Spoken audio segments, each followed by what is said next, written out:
IMF ने तो ये नहीं कहा था कि आप निचले तबके के ऊपर इस कदर टैक्स ठोक दें। हर दफ़ा हर बजट पे आवाम की जो चीखें हैं वो ज़्यादा से ज़्यादा बुलंद हुई हैं। यूँ ही 18 के बाद एक नई गवर्नमेंट आई है, उसने आके बिल्कुल सारी जो है ना पाकिस्तान की इकानमी और उसका बेड़ा गर्क कर दिया, जिसकी वजह से आज आवाम चक्की में पिस रहे हैं।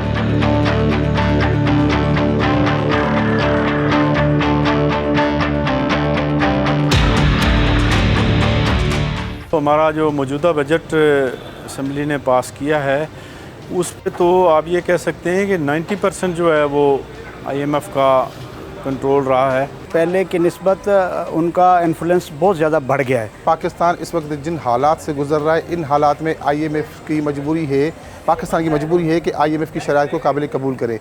पिछली जो गवर्नमेंट गुजरी है इमरान खान के दौरे हुकूमत में, उस वक्त जो है बहुत ज़्यादा कर्ज़े लिए गए हैं और उन कर्ज़ों को उस तरीके से यूटिलाइज़ नहीं किया गया जिस तरह से करना चाहिए था हमें। तो इस वजह से इस वक्त IMF का जो इन्फ्लुएंस है वो बहुत ज़्यादा है पाकिस्तानी बजट के हवाले से।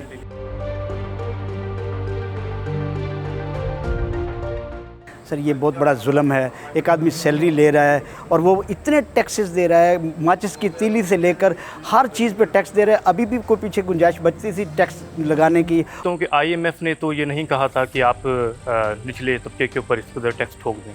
आपके जो महसूलात हैं, जो टैक्सेस हैं, वो ज़्यादातर इनडायरेक्ट टैक्सेस हैं। आप बिलों में टैक्स लगा के भेज देते हैं, आप तनख्वाहदार तबके पे टैक्स। आप मुझे ये बताएं कि आपके जो VIPs हैं वो कितना टैक्स देते हैं, जो जागीरदार हैं वो कितना टैक्स देते हैं। 35,000 30,000 रुपये जिसकी इनकम है वो कैसे घर का किराया दे, कैसे वो बिजली के बिल अदा करे और कैसे वो गैस के बिल अदा करे और कैसे वो अपने बीवी बच्चों की और माँ बाप की अद्वियात को ख़रीदे और कैसे वो मैनेज करे कि बच्चों के स्कूल की फ़ीस जो है वो कैसे अदा करे। लेकिन जिन लोगों की ज़्यादा बेहतर सैलरी है, अच्छी सैलरी है, उन लोगों के लिए तो कोई इतना बड़ा मसला नहीं है जिनकी लाखों में है। लेकिन ये कि जो छोटे लेवल का तबका है उसके लिए अगर टैक्सेस में कमी की जाए तो लोगों को फ़ायदा हो सकता है इसका। जो सैलरी पर्सन की जो 25% तनख्वाह बढ़ा के तो उनमें 35% जो है वो टैक्सेस का इजाफा कर दिया गया। यानी वो पुरानी जो उनकी तनख्वाह थी उसमें से भी 10% उनका टैक्स में जाएगा। तो नई तो इजाफा तो फिर आप ये समझें कि वो ज़ीरो ही हो गया।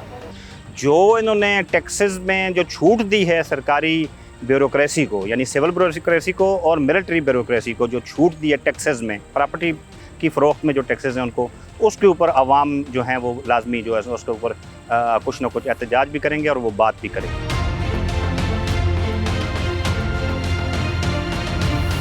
हर दफ़ा हर बजट पे आवाम की जो चीखें हैं वो ज़्यादा से ज़्यादा बुलंद हुई हैं।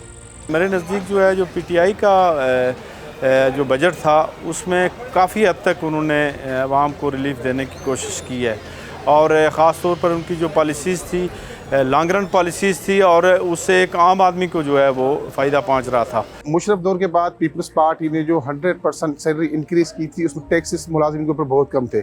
यूँ ही 18 के बाद एक नई गवर्नमेंट आई है, उसने आके बिल्कुल सारी जो है ना पाकिस्तान की इकानमी और उसका बेड़ा गर्क कर दिया, जिसकी वजह से आज आवाम चक्की में पिस रहे हैं। अगर गुज़िश्ता 5 से 7 साल का अगर अरसा देखें तो उसमें जो पाकिस्तान की इकानमी है उस पर काफ़ी मनफी असरात आए हैं और उसी का खमियाजा जो है वो इस वक्त मौजूदा हुकूमत भी भुगत रही है और शायद आगे चंद साल भी भुगतना पड़े। मैं समझता हूँ कि ये बजट कदरे बेहतर है, आवाम दोस्त है और कारोबार दोस्त है। इसमें IMF की शराइत को कुछ को मान लिया गया है और कुछ को नहीं माना गया, जिसका जाहिर बात है कि आवाम को फ़ायदा भी पहुँचेगा।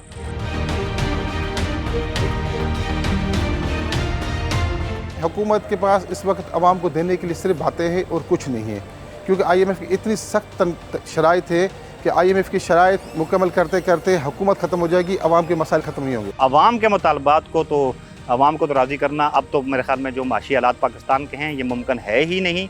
हाँ, ये है कि आवाम के लिए मुश्किलात तो बढ़ेंगी, लेकिन कोशिश ये कर रहे हैं कि मुश्किलात ज़्यादा मुश्किलात न बढ़ें, कम मुश्किलात बढ़ें। अवाम की ज़रूरियात को देखते हुए तो हुकूमत नहीं चल सकती। अगर आप मौजूदा बजट को ही देख लें तो आप देखें कि IMF की तरफ से जो शराइत आई हैं उसके मुताबिक बजट बनाया गया, सारे अदाद व शुमार उसके मुताबिक रखे गए, चाहे FBR के हों, चाहे टैक्सेशन के हवाले दीगर टैक्सेशन के हवाले से हों।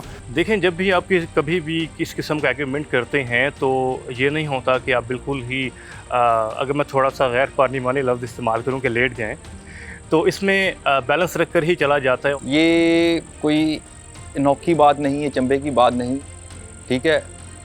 यहीं पे तो अहलियत साबित होती है और ये कोई मुश्किल बात नहीं है। हुकूमत को बहुत सारी पॉलिसीज़ अपने मुल्क के अंदर, अपनी रियासत के अंदर जो है वो ऐसी अपनानी पड़ेंगी कि जिससे जो है वो लोगों को रिलीफ मिले। IMF से जान छुड़ाई जाए और रिलीफ दिया जाए आवाम को कि आवाम खुशहाल ज़िंदगी गुजार सकें। Thank you for watching the full video. आप में से बहुत से ऐसे लोग हैं जिन्होंने शायद हमारा यूट्यूब चैनल सब्सक्राइब नहीं किया। So if you want to support independent journalism and watch more meaningful content, please subscribe to our YouTube channel.